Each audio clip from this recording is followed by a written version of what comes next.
Before the establishment of the British Raj, the Mughal Empire and their agents governed large sections of the country. Within this system, Persian served as the official court language, and Muslims occupied the upper tiers of society as sovereigns, landlords, and high-ranking officials.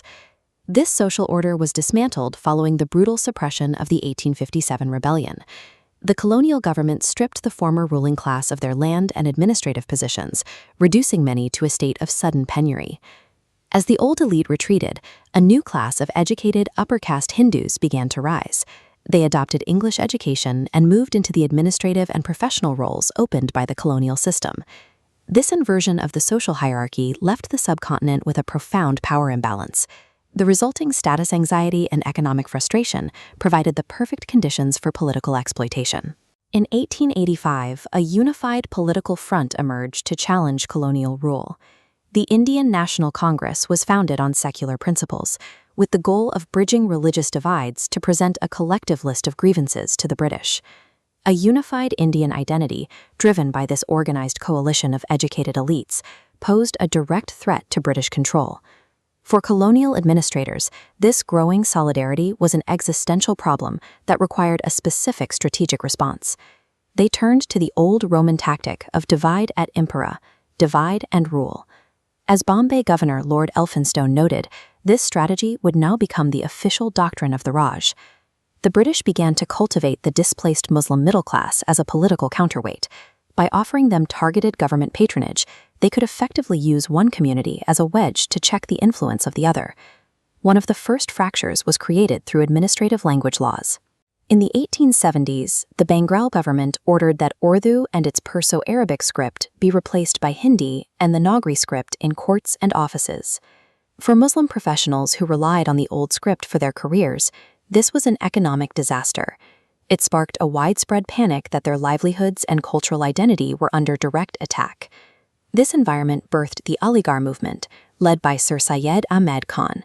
He argued that because Muslims were a minority, they could only ensure their survival by collaborating closely with the British government to secure a guaranteed share of jobs and power. At the same time, Hindu revivalist groups like the Arya Samaj began asserting religious superiority in the political arena, further escalating the sense of competition between the two faiths. What was once a shared cultural and legal space had been transformed into a zero-sum struggle for dominance. The divide expanded into the local level with the introduction of democratic elections in the 1880s. Rather than fostering a sense of shared citizenship, these early contests supercharged communal friction. Municipal boards became battlegrounds for patronage. Because councillors controlled local jobs and resources, the competition for these seats was fought strictly along religious lines. Contemporary accounts from leaders like Lal Chand describe council members sitting physically divided, acting not as civic representatives, but as hostile factions representing the banner of Islam against the descendants of Aryavarta. This early experience with democracy taught voters that political power was a communal resource. To secure basic local services, one had to vote as part of a religious bloc. In 1906, a delegation of Muslim elites formed the All India Muslim League. Their primary goal was to lobby the British for proportionate representation in government service and separate political safeguards. In 1909, the British introduced separate electorates, mandating that Muslims could only vote for Muslim candidates. Candidates no longer needed to appeal to the other community, removing incentives for compromise and rewarding the most polarizing communal rhetoric to mobilize their base.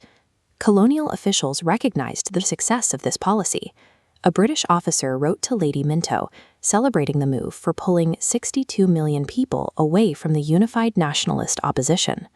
By 1909, the colonial government had moved beyond cultural manipulation and coded religious friction directly into the electoral math of the state. By the 1930s, decades of structural isolation had empowered the most rigid voices on both sides. Hardline organizations began declaring that Hindus and Muslims were inherently separate and could not coexist within a single nation. In 1940, Muhammad Ali Jinnah and the Muslim League formally adopted the two-nation theory. They declared that Hindus and Muslims constituted two separate, sovereign nations, making a shared, secular federation a political impossibility. The British strategy of institutionalized division had finally made the concept of a unified India unthinkable for the political leadership of both communities.